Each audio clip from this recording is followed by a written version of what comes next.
Hello and welcome guys Infotexes YouTube channel. और आज मैं इस वीडियो में आपको बताने जा रहा हूँ कि एक्टिव डायरेक्टरी डेटाबेस को कैसे आप मैनेज करते हो। तो पिछले वीडियो में बेसिकली हम लोगों ने सीखा गाइस कि जो भी आप ADDS रोल को इंस्टॉल करते हो, आप जो भी डोमेन बनाते हो, जैसे मैंने पिछली वीडियो में infotexes.com एक डोमेन बनाया था, तो प्रॉपर वे से हम लोगों ने सक्सेसफुली उस प्रैक्टिकल को डन कर लिया था।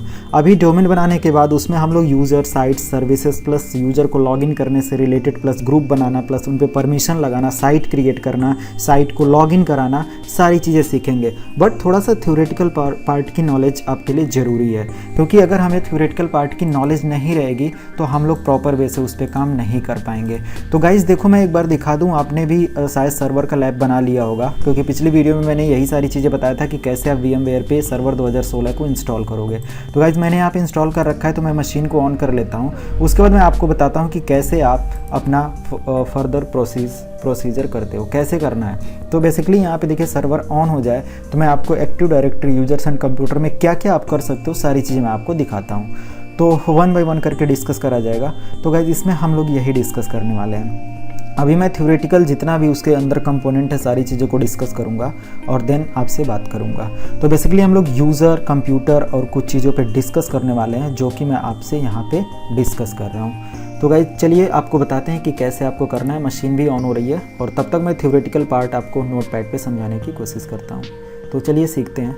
तो गाइज़ यहाँ पे मैं बात करता हूँ सबसे पहले यूज़र के बारे में। तो यूज़र कौन है? तो यूज़र के बारे में बेसिकली नॉर्मल जो विंडोज़ ऑपरेटिंग सिस्टम होते हैं, जो क्लाइंट ऑपरेटिंग सिस्टम विंडोज 7 या 10, उन पे जैसे यूज़र काम करता है वैसे ही सर्वर पर भी करता है। तो मैं यहाँ पे बात करूँ यूज़र कौन है, तो यूज़र क्या है कि वो बंदा है जो क्या करता है, एक्सेस करता है सर्विसेज को, जो भी आप सर्वर से अप्लाई करते हो। तो ये यूज़र होते हैं। और एक कंपनी की अगर मैं बात करूँ तो वहाँ पे मल्टीपल यूज़र क्या होते हैं, काम करते हैं। बहुत सारे यूज़र, बल्क में हज़ारों यूज़र, हज़ारों एम्प्लॉय काम करते हैं और सबको एक यूज़र ID पासवर्ड मिलता है। तो यूज़र बेसिकली यही होता है कि जो सर्विसेज को यूज़र करे। और यूज़र को बेसिकली देखा जाए तो बहुत सारे पार्ट में डिवाइड किया गया है, जो कि यह है एडमिनिस्ट्रेटर यूज़र होता है, जिसके पास क्या होता है, फुल अथॉरिटी होती है। मतलब ये मैं यहाँ पे टाइप कर दूँ, फुल अथॉरिटी होती है, जो कि कंप्यूटर के किसी भी, मतलब सर्वर के किसी भी सेटिंग को क्या कर सकता है, चेंज कर सकता है और डिजायर्ड परमिशन कर सकता है। साथ में एक आप देखा जाए तो लोकल यूज़र बनाते हो, और लोकल यूज़र के पास क्या होती है, सारी परमिशन नहीं होती है। लोकल यूज़र ओनली क्या कर सकता है, अपने डेस्कटॉप को एक्सेस कर सकता है, डेस्कटॉप। और डू नॉट चेंज, ये क्या कर सकता है कि कोई भी चेंजेस नहीं कर सकता, do not make any changes. मैं यहाँ पे लिख दूँ एनी चेंजेस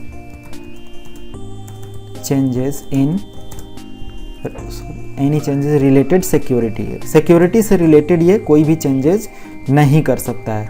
तो गाइज ये रहा बेसिकली यूज़र के बारे में। और एक बेसिकली आपको पता होगा कि एक गेस्ट अकाउंट होता है, जो सिर्फ और सिर्फ क्या कर सकता है कि आपका एक, तो यहाँ पे देखिए बेसिकली इस तरीके से ये काम होता है। और गेस्ट अकाउंट क्या करता है, सिर्फ और सिर्फ डेस्कटॉप को एक्सेस कर सकता है, ओनली एक्सेस डेस्कटॉप सेटिंग्स। ये यहाँ तक कि अपना प्रोफाइल तक नहीं चेंज कर सकता, मतलब इसके पास कोई परमिशन नहीं होती है। और इसके पास ये सेटिंग्स वगैरह सारी चीज़ें कर सकता है, बट सिक्योरिटी से रिलेटेड जितनी भी सेटिंग्स है वो नहीं कर सकता। तो ये होता है basically little bit difference in सारी चीज़ों के बीच में। अब हम लोग यूज़र के बाद बात करते हैं ग्रुप की। ग्रुप हम लोग क्यों बनाते हैं?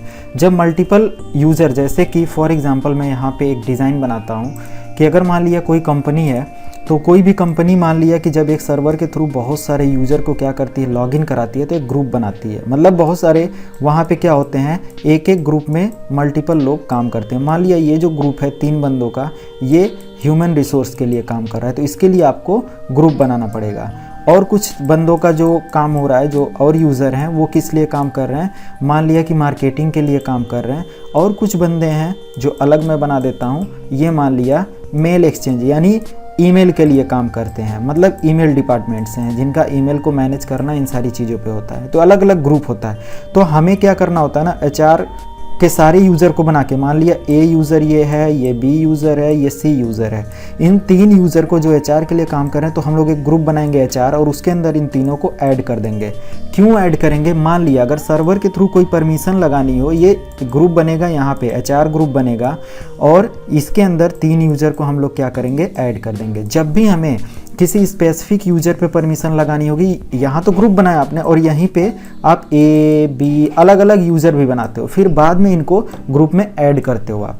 तो देखो ग्रुप और यूज़र क्यों बनाते हैं, अगर किसी सेपरेट यूज़र पे कोई परमिशन लगानी है तो आपको सर्वर के यूज़र की सेटिंग में जाकर उस पर्टिकुलर यूज़र पे सेटिंग अप्लाई कर सकते हो कि तुम्हारा टाइम ड्यूरेशन इतने बजे से इतने बजे तक है, तुम इतने बजे लॉगिन करोगे, उससे पहले मशीन को लॉगिन नहीं कर सकते, लॉग आउट होने के लिए ये ड्यूरेशन है, ऑटोमेटिक आपका मशीन इतनी देर पे बंद हो जाएगा, आप अपने कंप्यूटर पे ये डायरेक्टरी एक्सेस कर सकते हो, ये एप्लीकेशन एक्सेस कर सकते हो, टोटल सारी परमिशन आप लगा सकते हो। बट अगर मान लिया जितने भी एचआर के अंदर लोग काम कर रहे हैं, मान लिया 10 20 100 200 लोग काम कर रहे हैं, बड़ी कंपनी है, तो अब एक एक पे परमिशन लगाना तो पॉसिबल नहीं है। तो इन सारे यूजर को हम लोग एक ग्रुप बनाएंगे एचआर और उसके अंदर ऐड कर देंगे, और जो भी आपको application restriction plus database restriction जो भी चीज़ें मना करनी होगी, अलाउ एक्सेस करना होगा या अलाउ डिनाई करना होगा, उसको हम लोग एचआर पे परमिशन लगाएंगे। और जैसे ही एचआर पे परमिशन लगाएंगे, सारे के सारे यूज़र पे, चाहे उसके अंदर 1000 यूज़र हो, 2000 यूज़र हो, 100 यूज़र हो, 50 यूज़र हो, 10 यूज़र हो, सारे यूज़र पे ऑटोमेटिक वो परमिशन लग जाती है। तो इसलिए हम लोग यूज़र और ग्रुप्स बनाते हैं। तो गाइस हम लोग यूज़र और ग्रुप बनाने के लिए इसमें सीखेंगे। प्लस गाइज मैं बता दूं कि ग्रुप हमारा होता है कलेक्शन ऑफ यूज़र्स, मैं यहाँ पे लिख दे रहा हूँ कलेक्शन ऑफ यूज़र्स। ये मल्टीपल कलेक्शंस का क्या होता है, यूज़र का ग्रुप एक डायरेक्टरी होता है, बहुत सारे यूज़र को मिलाकर ये बनता है। अब ग्रुप बेसिकली दो तरीके का बनता है, एक ग्लोबल एक सिक्योरिटी ग्रुप बनता है, एक सिक्योरिटी ग्रुप मान लिया, एक सिक्योरिटी ग्रुप, और एक देखा जाए तो ग्लोबल ग्रुप बनता है, डिस्ट्रीब्यूशन ग्रुप बनता है, TRIBUTI डिस्ट्रीब्यूशन ग्रुप। अगर स्पेल आउट करने में मिस होता है तो गाइज उसको समझिएगा, क्योंकि टाइप करना और साथ में बोलना थोड़ा सा वो होता है। तो सिक्योरिटी ग्रुप ये हो गया आपका। और सिक्योरिटी ग्रुप और डिस्ट्रीब्यूशन ग्रुप में अब डिफरेंस क्या है, जितने भी मेल एक्सचेंज सर्वर से रिलेटेड यानी MX यूज़र होंगे, मेल एक्सचेंज सर्वर के यूज़र होंगे, वो सब डिस्ट्रीब्यूशन ग्रुप में आएंगे, मतलब ईमेल चीज़ को हैंडल करने के लिए। और जो नॉर्मल यूज़र होते हैं, नॉर्मल या जो भी और अदर सर्विसेज, अदर एप्लीकेशंस को यूज़ करने के लिए, और साथ में देखा जाए तो साथ में ईमेल पे भी काम करने के लिए ये लोग होते हैं, ईमेल एक्सेसिंग के लिए भी होते हैं, क्योंकि हर बंदे को ईमेल की ज़रूरत होती है, तो इसलिए हम लोग ये बनाते हैं। बाकी अगर मान लिया कि ये यूज़र एंड कंप्यूटर पे, अब मान लिया एक छोटा सा एग्जांपल लेता हूँ मैं, सोचिए समझिएगा ध्यान से इस प्रोसेस को, मैं आपको अच्छे से इसको क्लियर करने की कोशिश करता हूँ। तो चलो मैं एक छोटा सा एग्जांपल लेता हूँ गाइज यहाँ पे, कि हमने क्या किया, एक सर्वर बनाया। अब इस सर्वर पे मैंने क्या किया, कुछ यूज़र बनाए यहाँ पे, और एक चलो ठीक है, A यूज़र बनाया, B यूज़र बनाया और C यूज़र बनाया गाइज इस तरीके से। तो A यूज़र पे आपको परमिशन लगानी है, क्या यूज़र, मान लिया ये नेटवर्क में कहीं भी लॉगिन है, इस कंप्यूटर पे लॉगिन है और यहाँ पे एक और कंप्यूटर है। तो आपने क्या करा, मैं गाइज यहाँ पे समझा दे रहा हूँ, आपने A यूज़र को क्या किया, परमिशन दिया कि तुम क्या कर सकते हो, सिर्फ 10 GB हार्ड डिस्क का स्पेस यूज़ कर सकते हो, सिर्फ और सिर्फ 10 GB डेटा हार्ड डिस्क का स्पेस यूज़ कर सकते हो। किस पे आपने परमिशन लगाई, यूज़र पे। तो अब ये बेसिकली कोटा मैनेजमेंट जिसको बोलते हैं, जो डिस्क कोटा बोला जाता है, कि उतना स्पेस ही यूज़र को मिलेगा, उससे ज़्यादा वो नहीं रख सकता अपना डेटा। भले ही सर्वर पे आपके 1000 GB या 1 TB स्पेस फ्री हो, बट वो नहीं एक्सेस कर सकते। तो आपने बेसिकली A यूज़र पे परमिशन लगाया कि 10 GB का एक्सेस कर सकता है। तो A यूज़र चाहे वो इस कंप्यूटर पे लॉगिन हो, चाहे इस कंप्यूटर पे लॉगिन हो, उसको मिलेगा कितना, 10 GB ही मिलेगा स्पेस। तो गाइज ये बेनिफिट होता है यूज़र पे परमिशन लगाने से। और बेसिकली देखा जाए तो अगर अभी तो यूज़र पे आपने परमिशन लगाया, मान लिया कि आपने कंप्यूटर पे परमिशन लगा दिया, गाइस कंप्यूटर भी परमिशन होता है। आपने कंप्यूटर पे जो परमिशन लगाया वो कैसे लगेगा, आपने बताया कि इस पर्टिकुलर कंप्यूटर पे इसका एक मशीन नेम होगा, मशीन नेम प्लस उसकी डिटेल लेकर हम लोग सर्वर से इस पे क्या करते हैं, डायरेक्टली परमिशन लगाते हैं। तो अगर आप मान लिया कि आपने डायरेक्टली मशीन नेम लेकर इस पे परमिशन लगाया, तो इस मशीन पे चाहे और इस मशीन पे अलाउ कर दिया कि इस कंप्यूटर पे जो भी लॉगिन होगा उसको सिर्फ 5 GB स्पेस मिलेगा अपने डेटाबेस को रखने के लिए।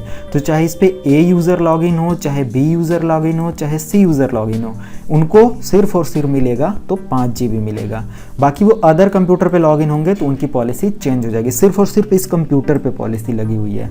तो ये थोड़ा सा यूज़र और कंप्यूटर के परमिशन पे डिफरेंस आता है। तो गाइज इस तरीके के इन्वायरमेंट को मैनेज करने के लिए हम लोग यूज़ करते हैं। अब छोटा सा मैं एक एग्जांपल लूँ तो गाइज हम लोग क्या करते हैं, एक सर्वर लेते हैं ना, एक सर्वर है जिसको आप बोल सकते हो जीमेल सर्वर। ये क्या है, फॉर एग्जांपल जीमेल सर्वर।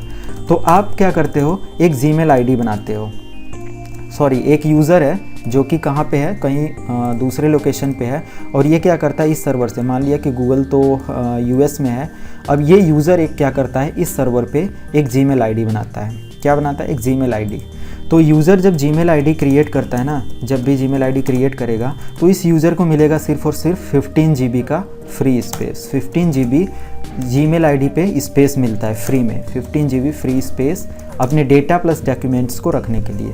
तो ये बेसिकली एक परमिशन लगा हुआ है। तो इस तरीके की परमिशन भी आप कहाँ से लगाते हो, सर्वर से ही अप्लाई करते हो गाइस। तो ये रहा आपका कुछ परमिशन और इन सारी चीज़ों से रिलेटेड कंसोल सेटिंग्स प्लस इन सारी चीज़ों पे।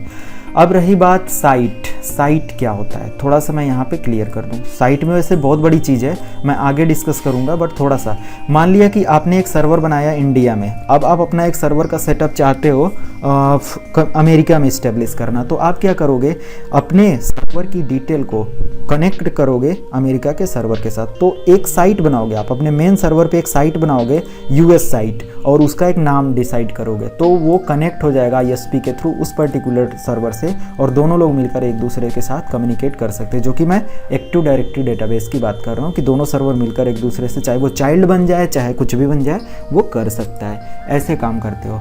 तो गाइस सबसे पहले मैं यहाँ पे क्या करता हूँ, यूज़र कैसे बनता है और यूज़र की सारी प्रोफाइल्स को कैसे भरते हो। एक कंपनी में जब यूज़र की एंट्री होती है तो यूज़र का जो भी डेटाबेस होता है कैसे भरा जाता है, प्लस ग्रुप्स कैसे बनते हैं, यूज़र ग्रुप में कैसे ऐड होता है, प्लस लॉगिन कैसे होता है, सारी चीज़ें गाइज मैं इस वीडियो में आपसे बात करूँगा और 1 बाय 1 करके सारी चीज़ों को करा। तो यूज़र और जो भी सारी चीज़ें हैं मैनेज करने के लिए, बनाने के लिए गाइज हमें क्या करना होगा, अपने कंप्यूटर को लॉगिन करना होगा सर्वर मशीन के साथ। तो आइए लॉगिन करते हैं गाइज़। यहाँ पे मैं VMware पे अपने कंप्यूटर को या मशीन को ऑन कर लेता हूँ और फिर आपसे डिस्कस करता हूँ। देखिए यहाँ पे मैंने ये VMware पे अपने सिस्टम को लॉगिन कर रखा है।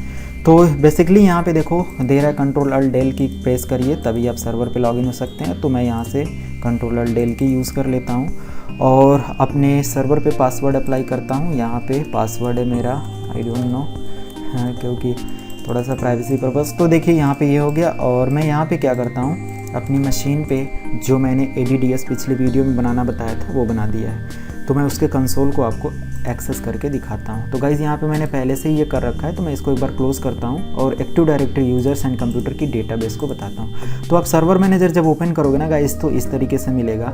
और यहाँ पे आपको क्या करना है, टूल में जाना है और टूल में जाकर ही आप बेसिकली यूज़र्स एंड साइट्स सारी चीज़ों को बनाते हो, यहाँ से काम करते हो।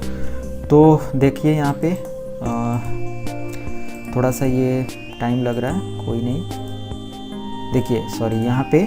और यहाँ पे देखो active directory users and computer, यहीं से साइट प्लस सारी चीज़ें मैनेज करो। सबसे पहले यूज़र्स एंड कंप्यूटर पे आते हैं। तो यूज़र्स एंड कंप्यूटर पे आने के बाद गाइस आपको क्या करना है, यहाँ पे यूज़र बनाना और सारी चीज़ों को कंसोल में दिखा दे रहा हूँ। बाकी यूज़र बनाना, लॉगिन कराना, साइट बनाना और यूज़र का ग्रुप बनाना, सारी चीज़ें नेक्स्ट वीडियो में मैं बात करूँगा। तो नेक्स्ट वीडियो में बेसिकली हम लोग इन सारी चीज़ों को डिस्कस करेंगे। तो गाइज़ यहाँ पे ऑन हो जाने देते हैं एंड देन फिर आपसे डिस्कस करते हैं। देखिए यहाँ पे गए और यूज़र्स एंड कंप्यूटर पे देखिए ओपन हो चुका है यहाँ पे ये। तो देखो इस तरीके से मिलेगा कुछ कंसोल। और यहाँ से आप देखो info.access.com मेरा सर्वर है और मैं यूज़र बनाना हो तो यहाँ से कैसे बनाना है, ये सारी सेटिंग्स क्या हैं, सारी चीज़ें गाइज़ मैं नेक्स्ट वीडियो में बात करूँगा क्योंकि वीडियो ज़्यादा लंबी हो जाएगी तो प्रॉब्लम होगा।